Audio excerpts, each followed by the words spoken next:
আসসালামু আলাইকুম রহমতুল্লাহি অবরকাতুহ। সম্মানিত দর্শক, অবস্থা দৃষ্টে মনে হচ্ছে যে বিএনপি বহুমুখী ম্যাটিকুলাস ডিজাইনের যে ফাঁদ, সেই ফাঁদের মধ্যে পড়ে গেছে। আমরা জানি যে গত 15 বছরে যে আধিপত্যবাদী শাসন, যেটিকে এখন ফ্যাসিবাদী শাসন হিসেবে অভিহিত করা হচ্ছে, ওই সময়টিতে বিএনপির মধ্যে অন্তত 3 থেকে 4টি গ্রুপ, তারা পরস্পরের সঙ্গে দ্বন্দ্ব এবং সংঘাতে লিপ্ত ছিল।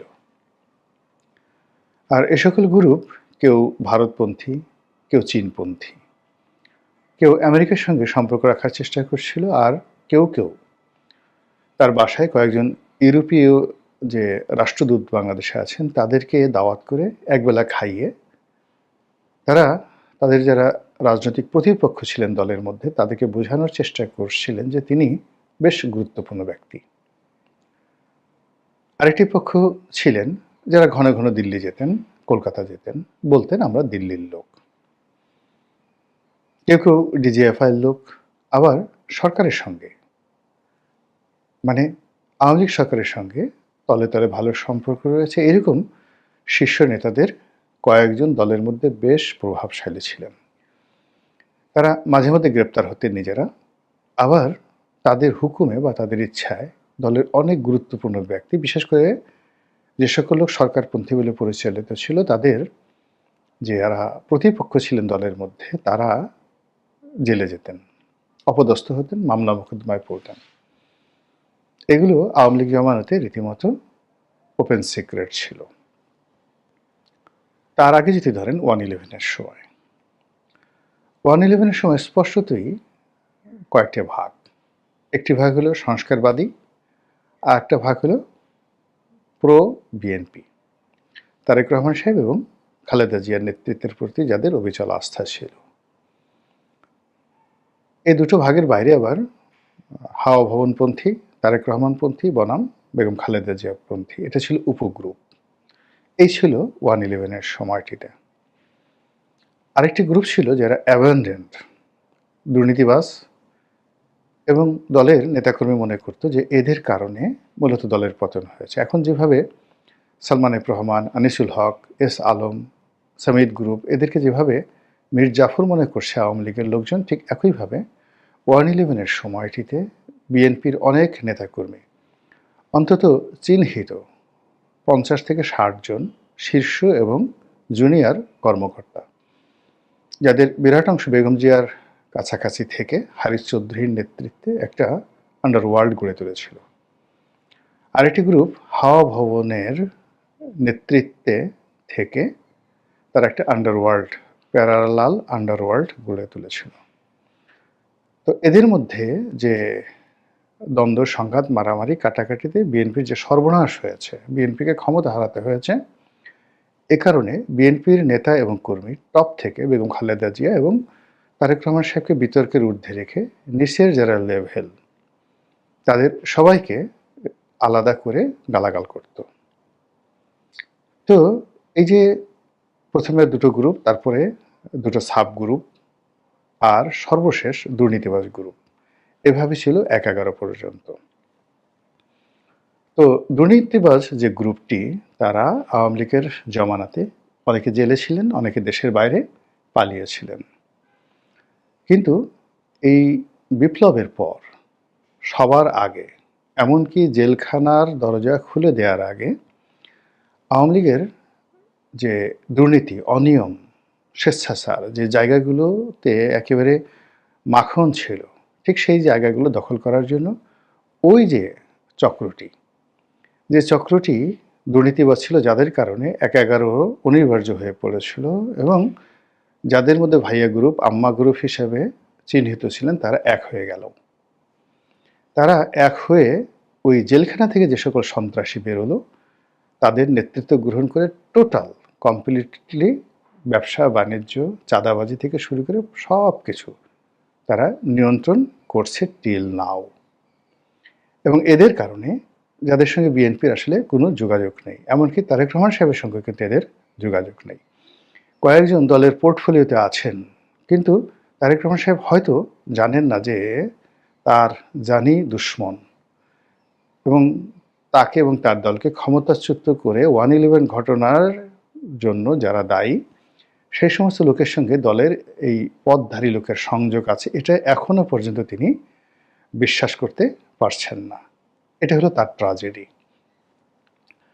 তো সেই গ্রুপটি গত 14 মাস ধরে মূলত ফাইন্যান্সিয়াল ম্যাটার, চাঁদাবাজির ম্যাটার যা কিছু আছে, এমনকি দলের মনোনয়ন পর্যন্ত তারা নিয়ন্ত্রণ করছে দলের অন্যান্য প্রভাবশালী নেতাদেরকে ভয় দেখিয়ে, ভীতি দেখিয়ে, লোভ দেখিয়ে। তারা যাচ্ছে না, তারা ডেকে পাঠাচ্ছে, তারা কোথাও যাচ্ছে না, কিন্তু তারা টেলিফোন করছে, তাতে কিন্তু কাজ হয়ে যাচ্ছে অনেকটা সেই আন্ডারওয়ার্ল্ডের ডনের মতো। তো এটা জাস্ট একটা বাস্তব সমস্যা। এর বাইরে গত 14টি মাসে যেটি আমরা দৃশ্যমান দেখতে পাচ্ছি, সেটি হলো বিএনপিকে জলে স্থলে অন্তরিক্ষে বন্ধুহীন করার জন্যে, বিএনপিকে জলে স্থলে অন্তরিক্ষে অসংখ্য শত্রু মোকাবেলা করার জন্য বা মুখোমুখি করার জন্য অনেকগুলো ম্যাটিকুলাস ডিজাইন তৈরি করা হয়েছে। প্রথমত হলো পশ্চিমের সঙ্গে বিএনপির যে সম্পর্কটি, এই সম্পর্কটি যেন ভালো না হয়, অর্থাৎ ইউরোপ এবং আমেরিকার সঙ্গে। এই জন্য একটি চক্র কাজ করছে বিএনপির ভেতরে। এই জন্য একটি চক্র কাজ করছে আওয়ামী লীগের, জামাতের, এমনকি সরকার এবং গোয়েন্দা সংস্থার লোকগুলো। ফলে গত 14 মাসে আপনি দেখেন যে ইউরোপীয় ইউনিয়ন এবং আমেরিকার যে দৃষ্টিভঙ্গি বিএনপি সম্পর্কে কতবার পরিবর্তন হয়েছে। দ্বিতীয়ত, বিএনপি সর্বোচ্চ চেষ্টা করেছে ডক্টর মোহাম্মদ ইউনূসের সঙ্গে একটি সৌহার্দ্যপূর্ণ সম্পর্ক স্থাপন করে চমৎকার একটি নির্বাচন করে তারা ক্ষমতায় আসার জন্য, এবং এই বিষয়টিকে তারা যত সহজ মনে করেছিল, জনাব তারেক রহমান সাহেব কিন্তু অতটা সহজ মনে করেননি। তিনি সুদূর প্রবাসী থেকেও যেটি বলার চেষ্টা করেছেন যে এবারের নির্বাচনটা অতীতের যে কোনো নির্বাচনের চেয়ে জটিল মনে হয়। তিনি আরও বলার চেষ্টা করেছেন যে যত সহজে আপনারা ক্ষমতায় যাওয়ার চিন্তা করছেন, পরিবেশটা কিন্তু অত সহজ হবে না। দলের চাঁদাবাজ, যাকে বলা হয় মাস্তান, আজে বাজে লোক যারা ছিলেন তাদের বিরুদ্ধে ব্যবস্থা নেওয়ার জন্য তিনি প্রাণান্ত চেষ্টা করেছেন।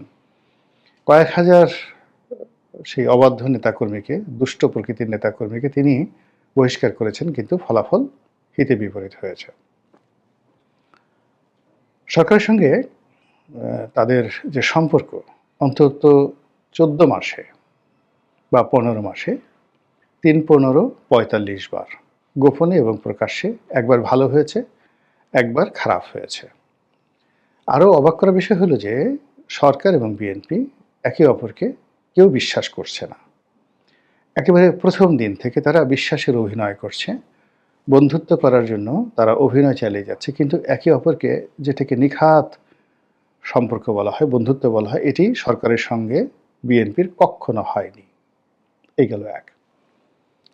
এর বাইরে এনসিপি, জামাত, এদের সঙ্গে তারা 100 বার, মানে গত 15 মাসে 100 বার শত্রুতা করার চেষ্টা করেছে, তাদেরকে রাজনৈতিকভাবে মোকাবেলা করার চেষ্টা করেছে এবং সিদ্ধান্ত নেওয়ার চেষ্টা করেছে তাদেরকে আঘাত করতে হবে, সাস্টেন করতে হলে তাকে আঘাত করতে হবে। কিন্তু চূড়ান্ত পর্যায়ে গিয়ে আবার বিএনপি সেখান থেকে ফেরত এসেছে।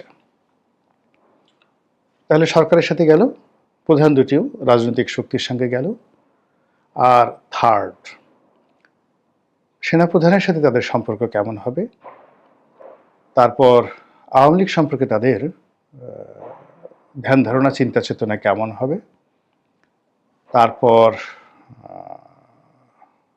অন্যান্য ছোট ছোট রাজনৈতিক দলগুলোর সঙ্গে তারা কিভাবে বন্ধুত্ব করবে, এই বিষয়গুলোর মধ্যেও তারা টানাপোড়েনের মধ্যে এখন পর্যন্ত আছে।